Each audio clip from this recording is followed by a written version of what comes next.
Foster, bringing you Cost News Live. Today's headline, Fiscal Policy, a do or don't. Fiscal policy is the means by which a government adjusts its spending levels and rates to monitor and influence a nation's economy. The basis of fiscal policy states governments can influence macroeconomic productivity by increasing or decreasing tax levels and public spending. There are two types of fiscal policy, discretionary and non-discretionary. Discretionary fiscal policy deals directly with government spending and taxes. Within discretionary fiscal policy, there are two types, expansionary and contractionary. Expansionary fiscal policy is enacted to bring the government out of a recession and consists of the combination of an increase in government spending and a decrease in taxes. This combination is meant to stimulate the economy. Contractionary fiscal policy is meant to combat inflation with the combination of a decrease in government spending and an increase in taxes. On the other hand, we have non-discretionary fiscal policy, which happens automatically instead of being enabled by the government. This policy consists of automatic stabilizers such as welfare, unemployment benefits, and progressive income taxes. These components automatically begin to help an economy out of the recession without government action. Interesting stuff. I'd tell you guys an econ joke, but there's not enough demand. Now to Junie with our economic forecast. Thank you, Abby. And today I'll be discussing the forecast for the next 2 days. And today we're going to be experiencing a lot of expansionary fiscal policy, which can be seen on this business cycle graph.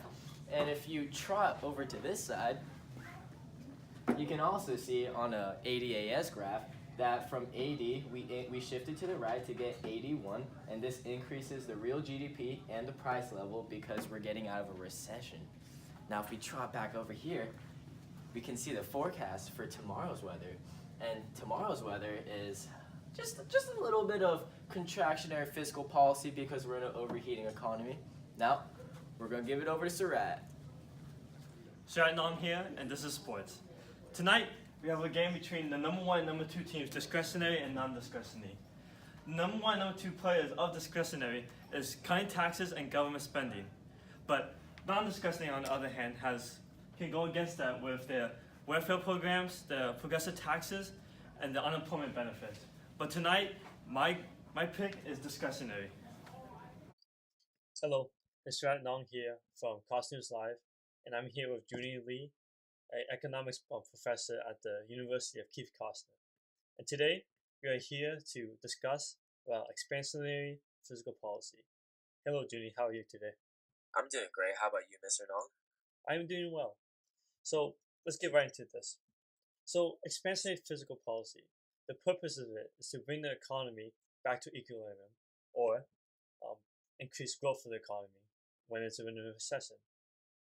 In my opinion, I support fiscal policy because it can give people more jobs, it can give people more money, and that allows them to spend more, which will bring the economy back to equilibrium. What do you think about this? Well, you see, everything you said is completely agreeable and it's very true. But the thing is, when you said that expansionary fiscal policy will expand the economy, stimulate it, everybody's spending money, this will shift 80 to the right, which is true. But the thing about expansionary fiscal policy is that no economist can know how far 80 will shift right. And a consequence of this is that our economy can be put into an overheating one where price levels are high and inflation is at its peak. And this basically defeats the purpose of the expansionary fiscal policy. So that is why I disagree with you on that point. Well, I think that something specifically like government spending. So the government will spend on something, for example, infrastructure. And then when investing in infrastructure, that will provide more jobs for workers, and that will give them more disposable income, which they can use to buy more goods. And I think this is good because, well, the purpose of fiscal policy, as I said, is to bring the economy back to equilibrium. Even if it brings it past it, it's still bringing the economy out of a recession, which I think is better than having high inflation, in my opinion. Well, you see, with government spending, this basically means that the consequence of government spending that the government deficit will increase because basically the government, when they're spending all their money on infrastructure, this is taking money out of the government money reserves. And when there's money just flowing out and not as much coming back in, this increases the government deficit. And along with that, when government is focusing their spending on, like you said, infrastructure, this can cause an opportunity cost situation in which the government could be spending or allocating their money towards something different like healthcare, and this basically just narrows down the opportunities that the government can use their money on. Okay. So, as you said, you think that they could use the money to spend on other things. So, there's another way the government could use as another form of fiscal policy, which is tax cuts. So, when the government, if they cut taxes, that will encourage consumers to buy more because they don't have to pay as many taxes. So this will increase their spending, and this will also stimulate the economy. And I think this is very good because it's quick, it's fast, and it'll bring the economy back to where it needs to be. Well, the thing about that is when government decreases income taxes on everybody's salary, that income tax were given to the government, and that's their source of government revenue. And with more disposable income for the consumers and less taxes, this basically implies that the government will get less revenue. And this is not a good situation when the government doesn't have a good amount of money. And along with that is that expansionary fiscal policy could be argued that it's only a short-run fix, and we don't really know its long-term effects in the long run, and that's a very risky situation because we don't want to implement a policy without knowing its full effects. And lastly, expansionary fiscal policy does increase aid to the right, and it does stimulate the economy. The thing about that is time. We don't necessarily know when the government will recognize where the source of the problem is, or how quickly the policies will take place in the economy, or when consumers will start increasing their confidence in spending their disposable income. Well, Junie, you brought up some really good points here. Well, sadly, we ran out of time. It's Serratt here from Costumes Live, and I'm signing off.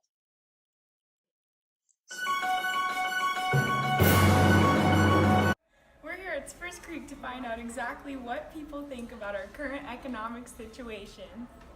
Hi. If you had to guess, what would you say our current inflation rate is? 0.2. Negative 0.2. To that. Yes, Yeah. but I'm saying it's not considered a socialist country because Lower. of the way that it Right is now, addressed. though. We're determining it by its qualities one, at the moment. higher, not what it should have been. 2. Yeah, but if we look at that and if we Point learn that it once 5? was, then we would establish that. Is that like a number? Like a percentage? Yes. 42%. 20%. Solid 4.967%. How many years ago do you think our last recession was? 2. 12. 10. 1. At least 3. My boy, 2008, the financial market, the bubble bursted. The housing market. Now let me explain you the housing market. No. Okay, all right. Oh. 10. 11. Okay. If you had to guess, how many people would you say are unemployed in the U.S.? Oh, let me tell you, probably 65,000. 6 billion. How many people are in the U.S.?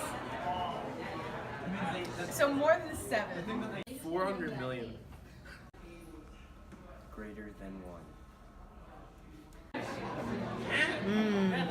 With the recent crisis going on, with my boy Cheeto Puff trying to build a wall, I'd say around like a million people, I guess. That's a lot. That actually is a lot. 200,000 maybe.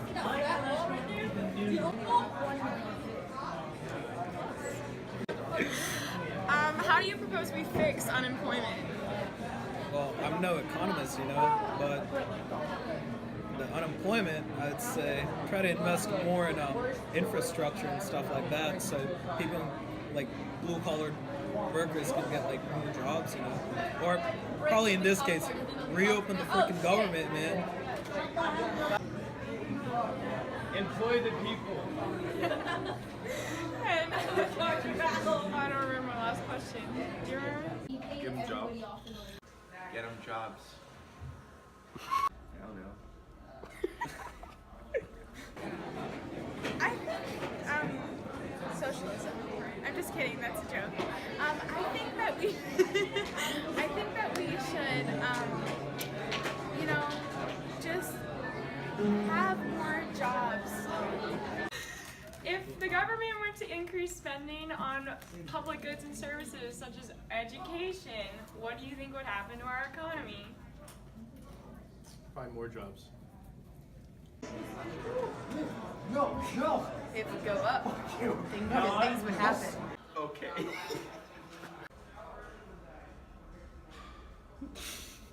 I plead the fifth. Well, first of all, I don't believe in education. No, I'm just playing. It's way better for the long term because the U.S. is probably one of the best countries to come here for secondary education and universities and such.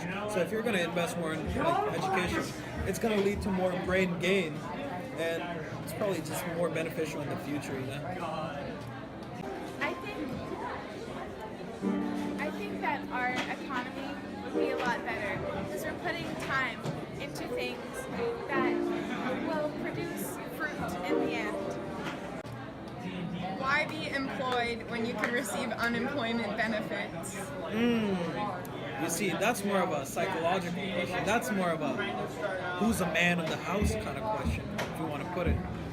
You see, people, when they have jobs, when men have jobs, they feel that they're actually doing something with their lives. Men do not have a very flexible nature. It's either yes or no for them. There's no gray area for most of them. And that's why they want to work. If they don't get work, then they're going to feel crappy about themselves. Amen. And that's not good for them because it's bad for the economy. Thank you for your time.